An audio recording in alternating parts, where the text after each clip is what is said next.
J'ai besoin que tu arrêtes de traîner par ici. Mon ex vient dormir et je ne veux pas de drame, a-t-elle dit avec désinvolture.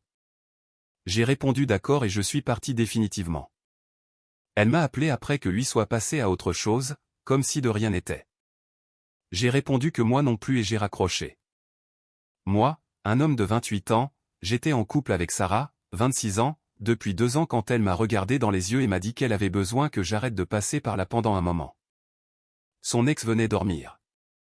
Elle ne voulait pas de drame. J'ai dit d'accord. Je suis parti cette nuit-là. Je ne suis jamais revenu. 6 semaines plus tard, elle a appelé. Sa voix était légère, désinvolte, comme si elle reprenait une conversation que nous avions mise en pause. Elle m'a demandé si je voulais dîner, comme si de rien n'était. Comme si demander à son petit ami de disparaître pendant qu'elle recevait son ex pour la nuit n'était qu'un léger problème d'emploi du temps. J'ai dit 3 mots. Moi non plus. Puis j'ai raccroché. Cela fait 3 mois. Elle appelle toujours. Mais laissez-moi vous ramener à la façon dont nous en sommes arrivés là, car la fin n'a aucun sens sans comprendre à quel point les choses étaient parfaitement normales avant de s'effondrer. Sarah et moi nous sommes rencontrés par l'intermédiaire d'amis communs lors d'une fête sur un toit en juillet 2022. C'était l'une de ces chaudes nuits d'été où la ville semblait vivante, la musique battait, les gens riaient, le ciel s'illuminait d'orange alors que le soleil se couchait. Elle se tenait près de la balustrade, un verre à la main, parlant à quelqu'un que je connaissais. Quand elle riait, tout son visage changeait. Lumineux, ouvert, magnétique. Nous avons parlé pendant 3 heures cette nuit-là. Elle était graphiste, en freelance, travaillant de chez elle la plupart du temps. Je travaillais dans la gestion de projets pour une jeune entreprise de technologie. Des métiers normaux, des vies normales. Nous avons échangé nos numéros. Nous avons eu notre premier rendez-vous 4 jours plus tard. Un Italien dans le centre-ville. Elle a commandé des carbonara. J'ai pris des bolognaises. Nous avons partagé un tiramisu. Nous avons marché le long du front de mer après. C'est elle qui m'a embrassé en premier. En septembre, nous passions tous nos week-ends ensemble. En décembre, nous parlions d'emménager ensemble. En mars suivant, nous avons signé un bail pour un appartement d'une chambre en ville, 1 400 € par mois. Nous l'avons partagé équitablement au début. Les courses, les services publics, les abonnements en streaming, tout était divisé en 2. Cela semblait adulte, stable, réel. L'appartement était petit, mais c'était le nôtre. Des briques apparentes dans le salon. Une cuisine à peine assez grande pour que 2 personnes puissent se tenir debout. Des fenêtres donnant sur une rue animée. Nous avons réussi. Elle a installé son poste de création dans le coin de la chambre. Je travaillais à la table de la cuisine la plupart du temps. Nous sommes tombés dans des routines. Café ensemble le matin, dîner la plupart des soirs, course au marché des producteurs le week-end, soirée cinéma sur le canapé. Pendant la première année, c'était bien, facile, le genre de relation qui ne nécessitait pas d'efforts constants parce que les fondations semblaient solides. Mais il y avait toujours Marcus. Sarah et Marcus étaient sortis ensemble pendant 4 ans avant moi. Amoureux du lycée qui sont restés ensemble pendant l'université et jusqu'au début de la vingtaine. Elle m'a parlé de lui lors de notre 3e rendez-vous. Elle a dit que cela s'était mal terminé. Des schémas toxiques. Elle a appelé cela codépendance. Ils faisaient ressortir le pire l'un de l'autre. Elle a dit qu'elle avait besoin d'espace pour grandir. Alors elle a rompu. C'était 2 ans avant que nous nous rencontrions. Elle a dit qu'ils restaient en contact. De manière décontractée. Sans rancune. Juste 2 personnes qui s'étaient éloignées et avaient tourné la page. Je respectais cela. Je ne suis pas du genre à exiger que quelqu'un coupe les ponts avec son passé. Les gens ont une histoire. C'est normal. Mais le nom de Marcus revenait plus souvent que je ne l'aurais cru. Un texto par ici. Un appel par là. Elle le mentionnait en passant. Marcus a demandé après ce restaurant où nous étions allés. Marcus a dit qu'il pourrait être en ville le mois prochain. Des petites choses, rien d'alarmant, juste assez pour le maintenir présent. Je n'y ai pas beaucoup réfléchi jusqu'à ce que je commence à remarquer des schémas. Le premier vrai signal d'alarme est apparu au début de l'automne, septembre, peut-être octobre. Sarah a mentionné que Marcus traversait une période difficile. Il avait perdu son emploi, un licenciement dans la tech. Il avait des problèmes de loyer, était stressé par l'argent, ne dormait pas bien. Elle a dit qu'il l'avait appelé une nuit, submergé, ayant besoin de parler à quelqu'un. Je me suis senti mal pour lui. Elle a dit qu'il n'avait pas beaucoup de gens sur qui s'appuyer. C'est dur. J'ai dit que les licenciements étaient brutaux en ce moment. Je lui ai dit que je l'aiderais si je le pouvais. L'aider comment? Je ne sais pas encore. Peut-être lui prêter un peu d'argent juste pour passer le mois. J'ai fait une pause. Combien? Je ne sais pas. 200, peut-être 3. C'est généreux, ai-je dit prudemment. Tu ferais la même chose pour moi, a-t-elle dit. Je n'ai pas insisté. C'était son argent, sa décision, mais quelque chose n'allait pas. Pas la partie aide. La façon dont elle l'a dit, comme si elle lui devait quelque chose. 2 semaines plus tard, elle lui a transféré 500 €. Elle m'a montré le reçu Venmo. A dit qu'il en avait besoin pour le loyer. A promis qu'il la rembourserait d'ici la fin du mois. La fin du mois est arrivée et repartie. Pas de remboursement. Je n'en ai pas parlé. Elle non plus. En novembre, Marcus lui envoyait des SMS presque tous les jours. Je voyais son nom s'allumer sur son téléphone. Elle souriait, parfois riait avant de répondre. J'ai demandé une fois de quoi il parlait. Juste prendre des nouvelles, a-t-elle dit. Il va mieux. A trouvé du travail en freelance. Toujours à la recherche de quelque chose à temps plein. C'est bien. J'ai dit, oui, il essaie vraiment. Les messages continuaient d'arriver. Matin, après-midi, tard le soir. Elle a commencé à orienter son téléphone loin quand j'entrais dans la pièce. Pas de manière spectaculaire, juste un petit changement suffisant pour que je ne puisse pas voir l'écran. Un soir, je suis rentré du travail vers 19h30. Sarah était sur le canapé, téléphone à la main, souriant à quelque chose. J'ai laissé tomber mon sac près de la porte. Qu'est-ce qui est si drôle? J'ai demandé. Elle a sursauté légèrement, a verrouillé son téléphone. Rien, juste un mème que Marcus a envoyé. Je peux voir, c'est stupide, a-t-elle dit rapidement. Tu ne comprendrais pas. C'est une blague entre nous. Blague entre nous. Cette phrase est restée. Les blagues entre nous signifiaient une histoire partagée. De l'intimité, un langage construit au fil du temps. J'avais des blagues entre nous avec Sarah, mais elle en avait aussi avec Marcus, et les siennes la faisaient sourire d'une manière que les miennes ne le faisaient pas. J'ai laissé tomber. Je me suis dit que je pensais trop, mais le sentiment est resté. Une semaine plus tard, Marcus l'a appelé à 23h.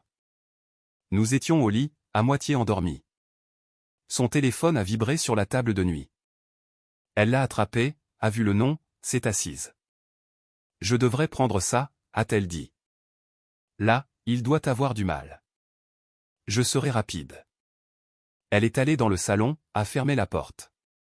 Je suis resté allongé à regarder le plafond, écoutant le son étouffé de sa voix à travers le mur. Elle a ri 2 fois. La conversation a duré 23 minutes. Quand elle est revenue, j'ai demandé si tout allait bien. Oui, a-t-elle dit en se glissant sous la couette. Il avait juste besoin de se défouler sur des trucs de travail. Il est stressé à 23h. C'est un couche-tard, a-t-elle dit comme si cela l'expliquait. Je n'ai pas bien dormi cette nuit-là. À la mi-novembre, j'ai commencé à remarquer autre chose. La façon dont elle s'animait lorsque son nom apparaissait. La façon dont elle vérifiait son téléphone plus fréquemment. La façon dont elle semblait distraite pendant nos conversations, comme si une partie d'elle était ailleurs. Un samedi, nous faisions les courses, marchant dans le rayon des fruits et légumes. Elle triait des pommes quand son téléphone a sonné. Elle l'a sorti, a lu le message, a souri. Marcus? J'ai demandé. Elle a levé les yeux, surprise. Oui, il vient de m'envoyer une photo d'un chien qu'il a vu. Cool. Elle a rangé son téléphone, mais le sourire est resté. Je voulais demander, voulais dire, est-ce que tu es toujours intéressé par lui? Mais je ne l'ai pas fait parce qu'une partie de moi ne voulait pas entendre la réponse. Au lieu de cela, j'ai regardé et j'ai espéré que j'avais tort. Le point de rupture est arrivé un mardi, fin novembre, une de ces soirées froides et grises où le soleil se couchait trop tôt et la ville semblait lourde. Je suis rentré du travail vers 19 heures. Sarah était dans la cuisine, coupant des légumes pour le sauter.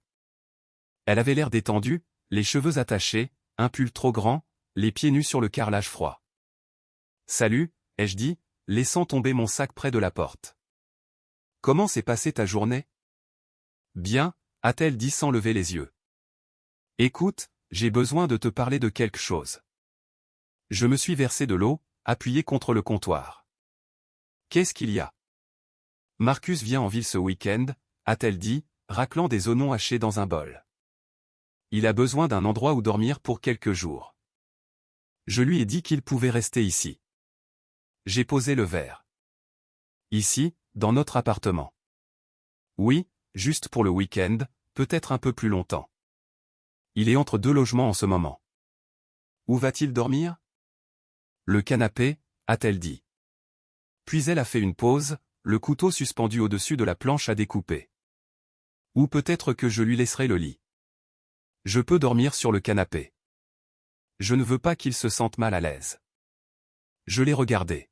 « Tu veux donner notre lit à ton ex ? » Ce n'est pas comme ça, a-t-elle dit, me regardant enfin. Il traverse beaucoup de choses. Je veux juste aider. Sarah, c'est ton ex-petite amie.